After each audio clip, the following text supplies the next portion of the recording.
Hey guys, and welcome to Womble and Ho the Man Review Heaven Sent, the penultimate episode in our review of Series 9 of Doctor Who. There will be spoilers. I don't Are know what we? the overdramatic ending to that sentence was. There's already been screenshots of the Christmas episode online. Just trying to let the. Yeah, no, I'm trying not to, I'm trying to avoid it, but I'll tell you something that has been spoilt for me, which I'm not sure if you're aware of or not, but I'm gonna just go ahead and spoil. Actually, no, I won't spoil No, it. no, no. Go on, go on, go on. I've spoiled Uh, things for you. well, for the there is an image at the front of Doctor Who magazine with Clara, so she's obviously coming back. And it's an image that we've never seen in Doctor Who, and she's in Doctor Who at some point in the future, and she's like an air hostess or something, and it's just like, ugh, god damn it! Why do they have to do that? Can't they Um, just keep things a secret? Why do they have to give spoilers? he could save her at the very end because Yeah, she's. no. I don't want Clara to live now. That death was brilliant. That was really well wrote, and the only way that I think that they could bring her back is if they like sort of say that it's actually Clara from before she jumped into the Doctor's time stream, and she's still helping out the Doctor. She's still saving the Doctor through her deaths, even in the future incarnations of the Doctor. But that wouldn't make sense because at the end of, I think it was, is it? Oh, I can't. It's the end of season 7, the last season with Matt Smith. She says to the Doctor, "I've seen all of your faces apart from that face over there," and that was the War Doctor. Now, when she saw Capaldi's face, the 12th Doctor, when he regenerated, she was shocked. She didn't know that it was going to be that face. So she's obviously never seen But that Doctor's face that before. stream what was the really nice way Matt put it? The tears, his tears or something. I don't know. I can't remember. It was his past and future. So Well, yeah, no, that was his time stream, yes.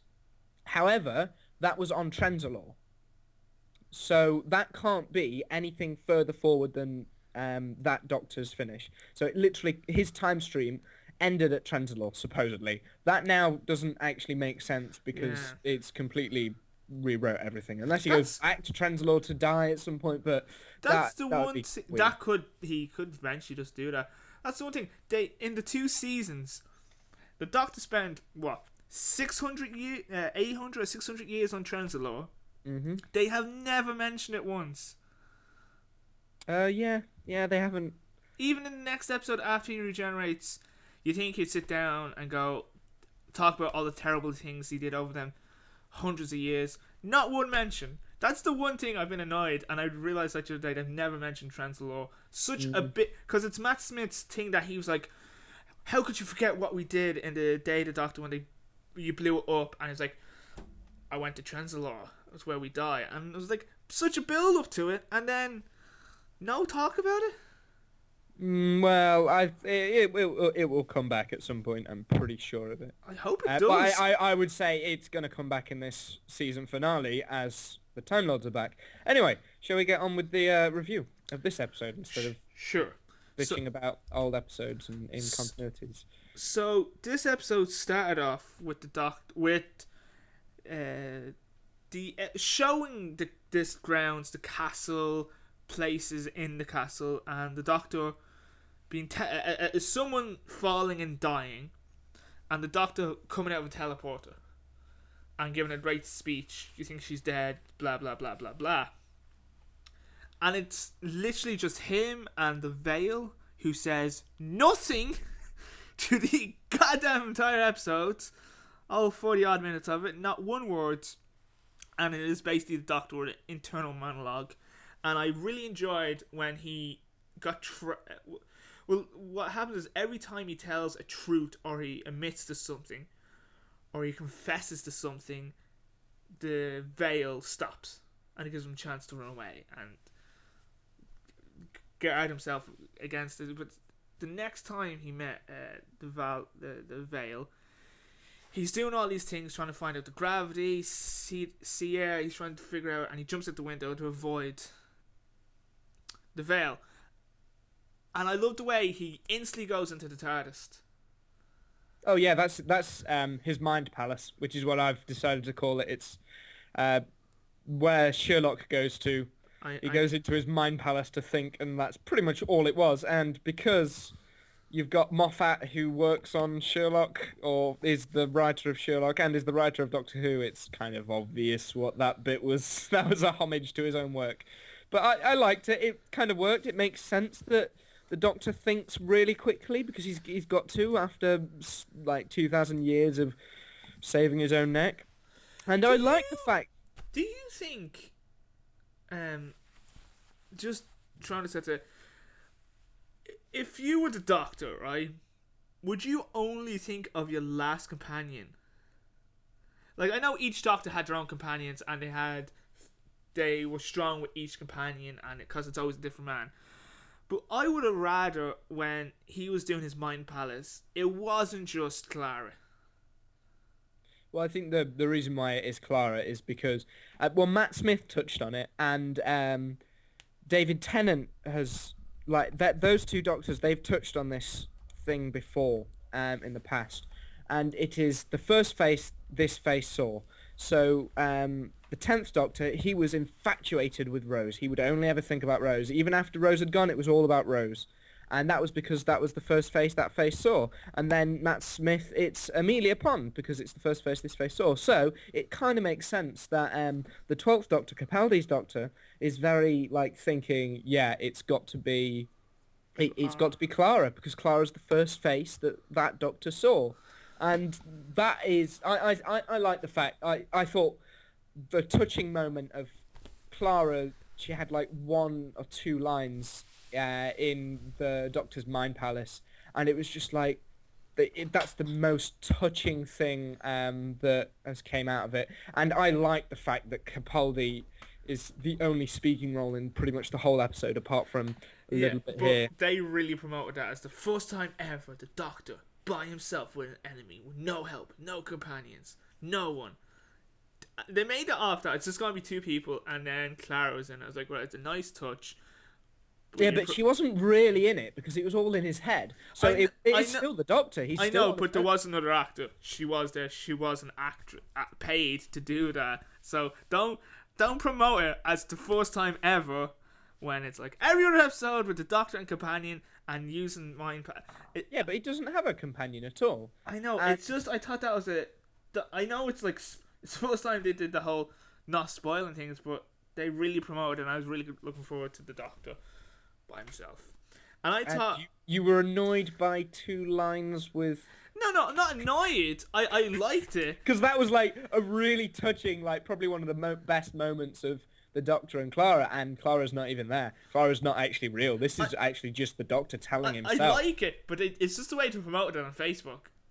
They really promoted it, and this was like, no. Well, anyway, I like that. I thought that was brilliant, and I've always been a big fan of Clara, and I think for the Doctor, or at least this Doctor, to use her as such a big point in his mind, especially because she's like the one companion that has died a terrible death, and it was a terrible death, and she was in pain, and he had to just stand there and watch it. I think that's the worst thing, that he has that fresh in his mind, and the fact that there were points in it where he's narrating and he's telling it to Clara, and that's how his story goes on, and he says he touches upon that the hardest thing with dealing with death and loss isn't the moment of the death. It's every day after. Every day after, when you don't have something else to do, something to find yourself busy doing, and then you're just constantly realizing that they're not there. And for me, like all of the bits where he's in the TARDIS and Clara's got her back turned, I honestly thought that there was never going to be any dialogue from her, but I was so glad when there was, because that was the moment when the Doctor had given up, and then Clara like touches his face and just says, and I can't remember what she says, but it was so touching, and you could see that that is where the Doctor always gets his strength from, and that's his companions. And you can see it. You can see he's given up. He doesn't have anything to fight for now. And then he realizes and he works everything out. And I think the payoff is just brilliant. And then you learn that the Doctor's just like a copy. And there's trillions and trillions of the Doctors now that have all died just to punch a millisecond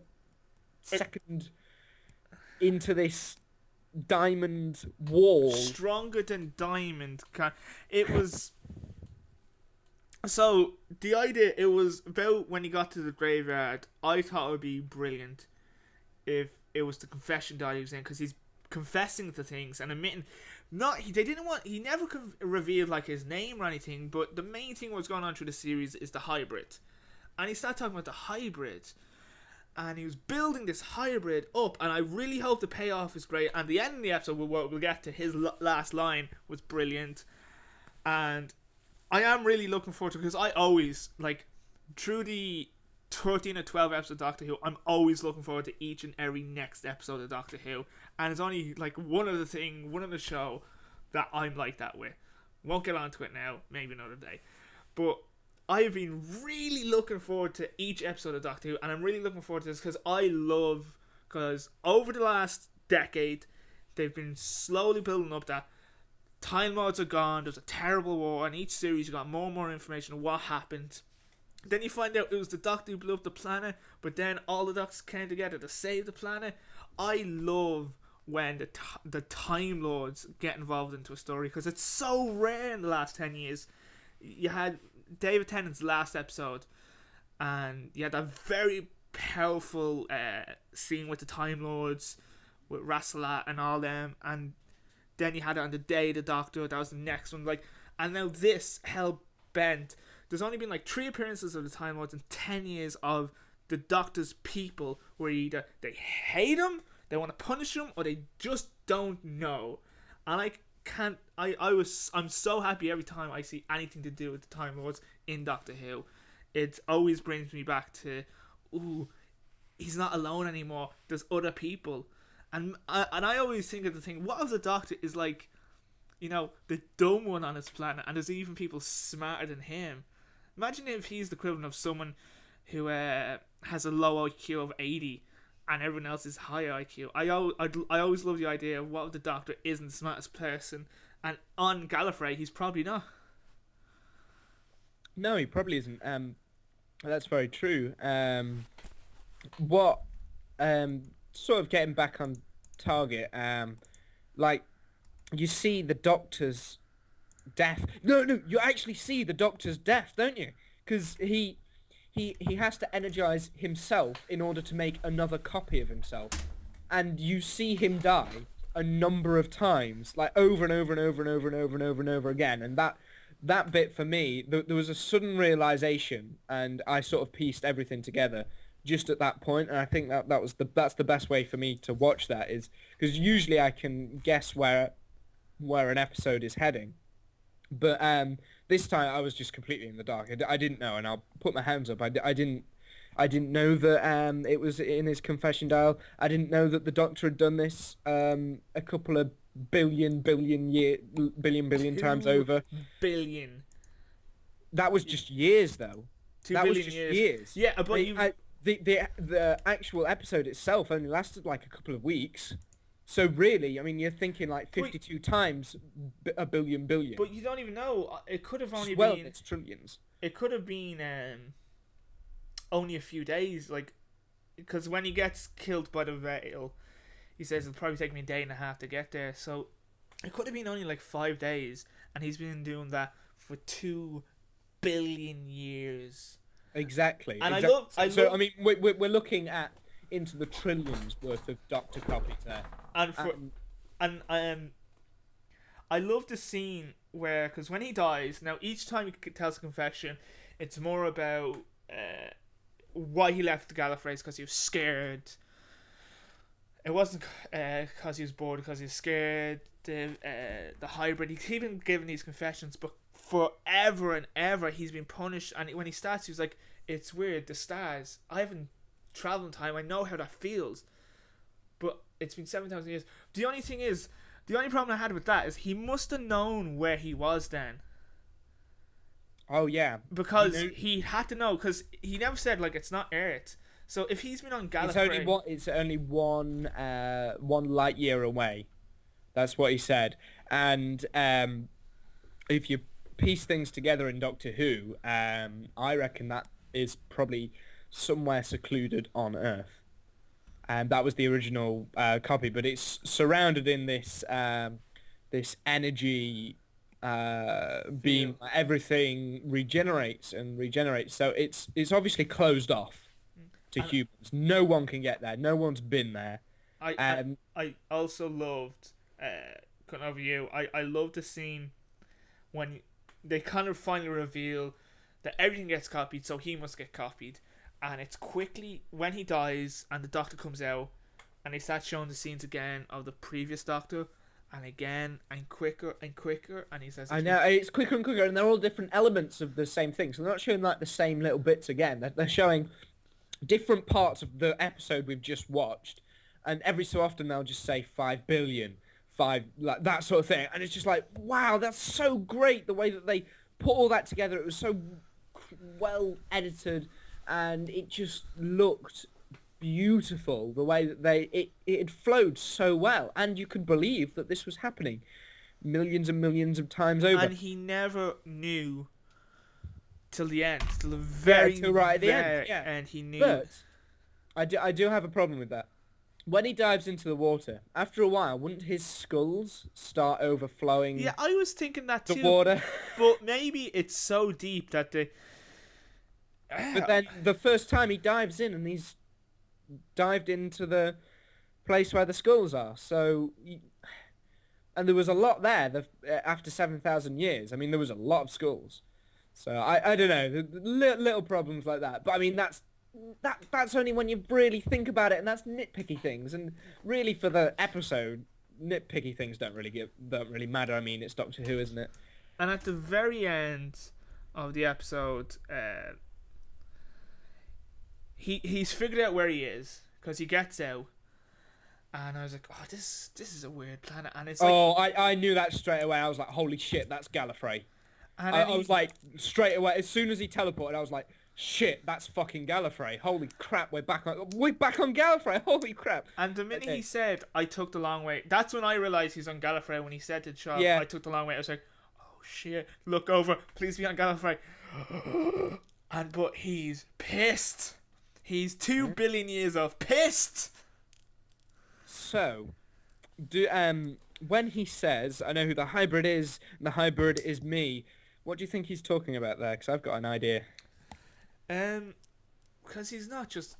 Like, he is a Time Lord, but he spent so much time. It's not going to be like, I'm a hybrid of a Dalek, or that. I think it's going to be more of a metaphor that I can be as evil as a Dalek, or as evil as a Time Lord, or I can be as evil as a Time Lord, or as gentle as a human. Yeah, I think you've missed something. I think you've missed something massive. Okay, we know Maisie Williams is in the next episode, right? What's her character's name? They haven't revealed her character's name. Yeah, but no, she calls herself Me. Think about it. I reckon he wasn't saying that it was the Doctor, like him being half human or whatever, because that would be ridiculous and just wrong. And I know that the TV movie said with I don't know, the Eighth Doctor. I know it said that he was half human in that, but yeah, I've never paid attention to that. I've kind of, that's what's trying to get him. It counts as canon, which is annoying. However, I think there are things from that maybe that. So I'm hoping it's not going to be the Doctor's half human, because he was certainly hinting that the hybrid isn't half Dalek. That would be ridiculous, right?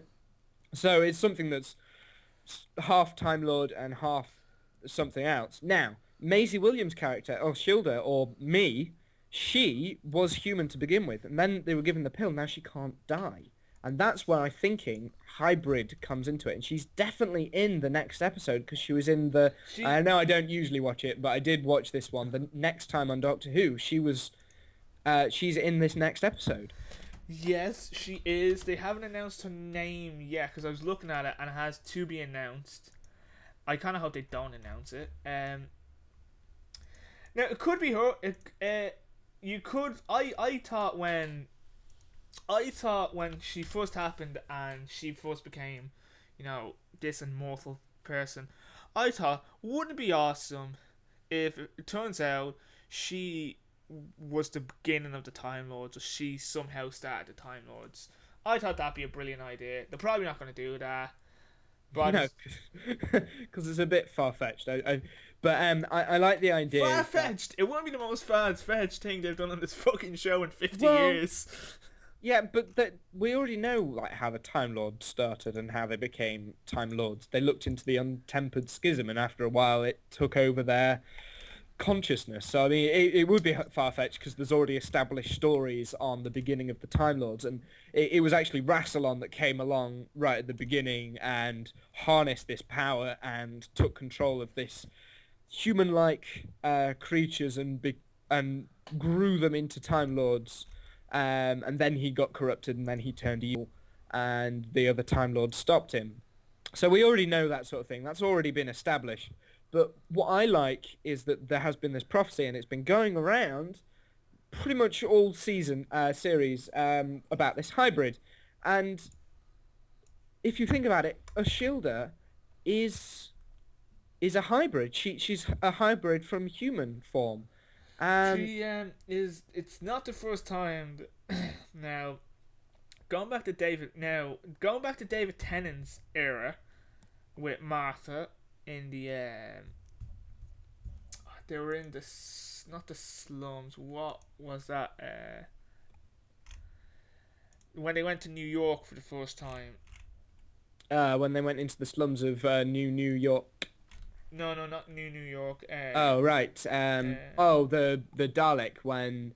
Daleks in Manhattan.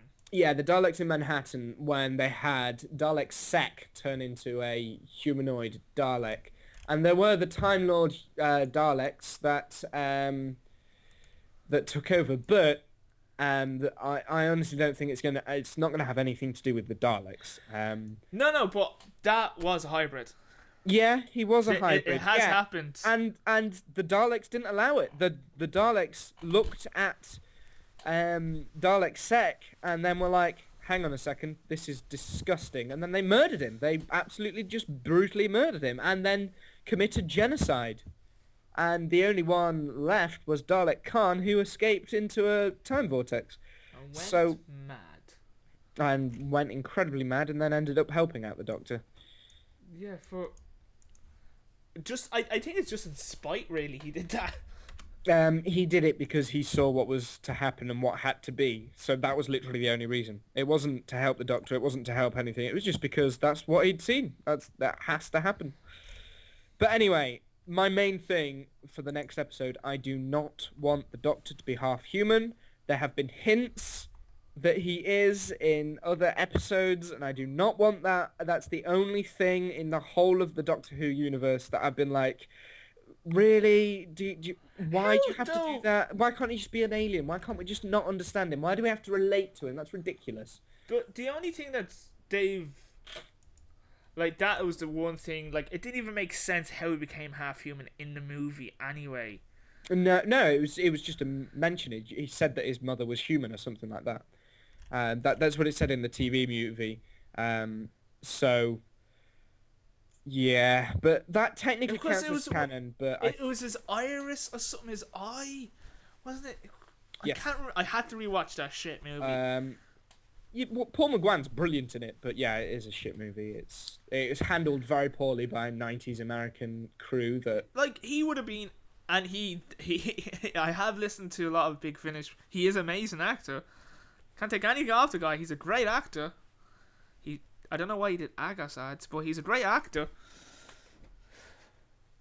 Do you remember that in the 90s he did loads of Argos ads? No, I don't remember that. He's said before he'll take any job. He won't say no to anything. Yeah. Well, with Nell and well, Ivory. he was in Alien 3, so that sort of proves the theory. Oh, he was. Jesus. Yeah. I've always enjoyed his acting.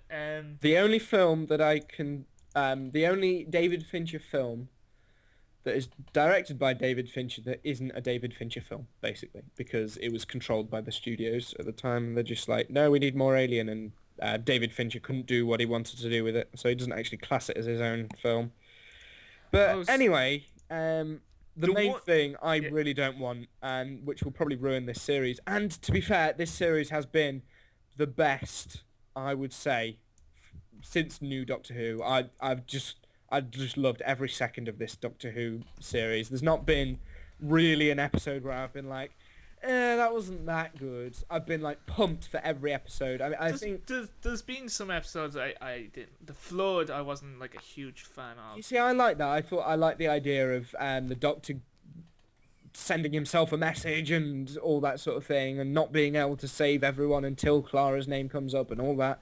And I thought it was a really good serial, and I thought the villain in it was fantastic, so menacing and literally standing over the Doctor. But Um, one thing that because it's a theory um, I've said during this series, or I'd probably call it out, doubt it. The Weeping Angels have been shown to be in this episode, and a Dalek, and the Cybermen. I really want, as I said before, the Weeping Angels to be some kind of Time Lords, a twisted version of the Time Lords. Like that's what Raslak. yeah, That was his punishment. The president's punishment. Rassilon. Raslan's punishment was that. I still want something to happen with the Weeping Angels that they link to the Time Lords.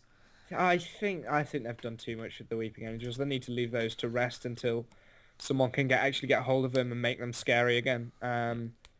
The best thing with the Weeping Angels is that um, you don't know really what they are or who they are. Nobody knows, and then they tried to explain it in when they brought it back for Matt Smith, and it's sort of the Weeping Angels lost their power a lot with the exit of Amy Pond and Rory Williams and all of that. For me, the Weeping Angels, they're done. They don't do any more with the Weeping Angels. Just leave them, because they're still really scary and they're still a great villain. And so just leave the Weeping Angels, please. So next week's final episode of the series, till the Christmas episode, which has the return of and Mm. had to do an episode on this River Song alone. Oh, you can do that. Alex Kingston. Alex Kingston. You don't like River Song? No, I just don't want to do an episode on River Song. Well, all right. I'll bring her up at the Christmas episode. But next week's episode is 65 minutes long, and I've said the third of a three-part story. So supposedly these last three stories have been linked. Oh yeah, well they are. I mean, the Face of the Raven is its own separate story, but it Ties sets in. up Heaven Sent, and that was the same. I think I've said this before. It was the same with the David Tennant Time story, left. Utopia, and when the Master comes back, and all that. They kind of. I don't mind the three part. Now I like the way each episode has either been 45 minutes or 50 minutes this season, not just like the bog standard with 40 or 42 minutes. They've given a lot of time this year. Yeah. Well. Yeah. No. They've put a lot more effort into these stories, and it definitely pays off. The production values have been brilliant this time round. Like every camera angle has been just right, and I know there were little bits that I didn't agree with, like with the GoPro style cameras. That was just like the angle and the height of the cameraman. That was literally the only thing that I had a problem with that. But everything else, like technical wise, it's been brilliant. So I can't wait until what'll probably be Sunday for me, because I can never get round to watching them on Saturdays. Shame, man. It's always a shame because it's always the minute I finish watching an episode, I want to send you a message. Yeah, But no, you're yeah. either playing a game You're either playing that game you play all the time, and then I always go, he hasn't seen it yet. I cannot reveal what has happened. Because I nearly did that on Saturday. Nearly was about to send you a big Yeah, message. no, I was busy on Saturday. I was doing stuff. Yes. And I've nearly spoiled a few endings for you, and I keep remembering going, no, he's really busy. Oh, he's playing that game. I know he hasn't seen it. Let's forgo this till I talk to him about the episode. Hmm.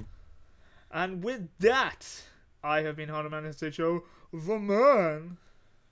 And I've ran out of quippy ways to shame Kev. And he's been Mr. Wamble. Till next time, take care, goodbye, see ya.